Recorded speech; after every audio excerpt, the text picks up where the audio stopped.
अच्छा, बढ़ती हुई उम्र के साथ प्रेगनेंसी क्यों नहीं होती? ये एक बड़ा कॉमन सा क्वेश्चन है।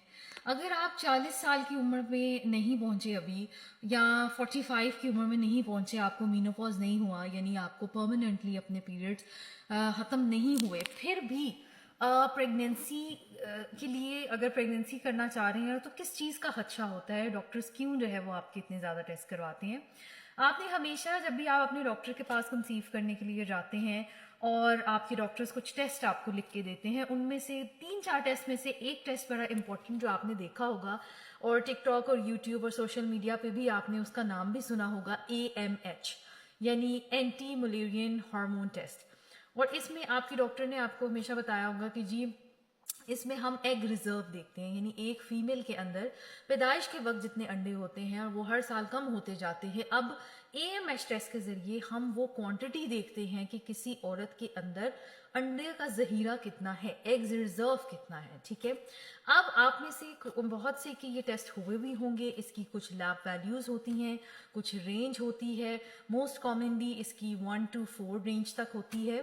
PCOS के पेशेंट्स में इसकी रेंज बहुत ज़्यादा होती है। ठीक है, और जो रेंज कम होती है यानी अगर 1 से नीचे हो तो हम कहते हैं कि इस फीमेल में एग्स बनाने का जो अमल है, जो जहीरा है, वो कम हो चुका है। लेकिन आपने दूसरी ही तरफ ये भी सुना होगा कि 40 की एज में प्रेगनेंसीज हो जाती हैं, 43 की ईयर्स की एज में प्रेगनेंसी हो जाती है। बाज़ कुछ डॉक्टर्स कहते हैं आपको प्रेगनेंसी नहीं हो सकती, लेकिन दूसरे ही डॉक्टर के पास जाते हैं और इलाज करवाने से प्रेगनेंसी हो सकती है। तो कौन सी ऐसी डाइट है, कौन सी ऐसे खाने हैं जो खा के आप अपने एग रिजर्व को यानी अंडों का जो जहीरा है उसको बेहतर कर सकते हैं, इनफैक्ट उसको बढ़ा सकते हैं? उसके लिए जो है वो आपको चंद एक खाने की ज़रूरत होती है, जिसमें सबसे पहली ये बात होती है कि आपने जो है वो अपनी एक्सरसाइज को कंटिन्यू करना है, अपनी डाइट अच्छी करनी है जिसमें आपके कुछ सप्लीमेंट्स होते हैं। विटामिन डी का सप्लीमेंट है, विटामिन सी का सप्लीमेंट्स है। ठीक है, मैं हमेशा कहती हूँ कि अगर एक फीमेल है, वो 30 की एज की है और वो कोई सप्लीमेंट्स नहीं ले रही, मल्टी वाइटामिन्स नहीं ले रही, तो this is the biggest mistake. ठीक है, कुछ ऐसे ओमेगा 3 सप्लीमेंट्स हैं, जैसे फिश में, मछली में होते हैं ये सप्लीमेंट्स। ठीक है, अगर आप मछली नहीं खाते तो आप ये सप्लीमेंट्स लेके अपनी उस न्यूट्रिशनल डेफिशिएंसी को कम कर सकते हैं।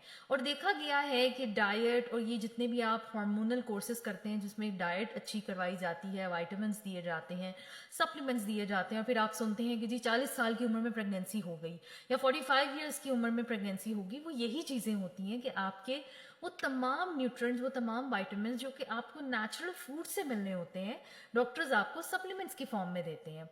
लिहाजा इन सब चीज़ों से अगर आप इतने ज़्यादा प्रोसेस फूड खा खा के थक गए हैं, आपका वेट बढ़ चुका है, आपकी एग क्वालिटी खराब हो रही है, तो आप एक मल्टी वाइटामिन कोई सा भी ले लें, किसी भी नाम का, किसी भी ब्रांड का नाम का ले लें, सर्बिक्जी ले ले, विडाजी ले ले। There are so many names of the companies and there are so many multi vitamin. तो इन सब को लेके आप अपनी एग क्वालिटी को बहुत हद तक अच्छा कर सकते हैं। ठीक है, एक और इम्पॉर्टेंट बात जो मैं बताऊंगी कि आप बेशक IVF करवाएं, बेशक IUI करवाएं, ये जितने ट्रीटमेंट्स हैं जिसमें आपके इनफर्टिलिटी ट्रीटमेंट्स आ जाते हैं, इन सब में हमेशा आपके ही एग को यूज किया जाता है।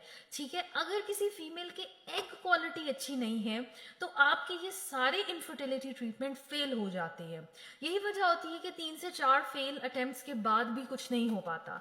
तो लिहाजा ये जो ट्रीटमेंट्स हैं IVF, ये गारंटी नहीं देते कि आपका जो है वो प्रेगनेंसी होगी होगी। अब जब तक आपका जो एग रिजर्व है, अंडे जहीरा जो है, अंडों का जहीरा, वो आपका पूरा नहीं है। तो ये सब चीज़ें बड़ी इंपॉर्टेंट है जो आपको देखनी चाहिए। विटामिन ई के सप्लीमेंट्स बड़े इंपॉर्टेंट होते हैं। ठीक है, इसके अलावा वही बात जो डाइट में मैं हमेशा कहती हूँ कि अगर आपको PCOS का मसला है, PCOS के साशे लें, अपना वजन कम करें। अगर नहीं होता डाइट से तो आप ग्लूकोफेज खाना शुरू कर दें, 250 mg की 2 दफ़ा खा लें या 500 mg की 2 दफ़ा खा लें।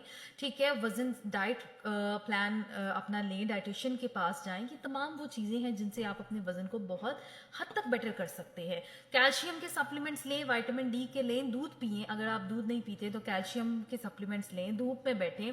मैंने ये तक देखा है कि पहली प्रेगनेंसी के बाद बहुत यंग फीमेल्स होती हैं और उनकी विटामिन डी की डेफिशिएंसी इस हद तक होती है कि फिर जो है वो हम उन्हें सप्लीमेंट्स पे लगाते हैं। दूध भी पीने की आदत हमारी फीमेल्स को नहीं होती। तो ये सब वो चीज़ें हैं जो कि आपको अर्ली मीनोपॉज की तरफ लेके जा रही होती हैं।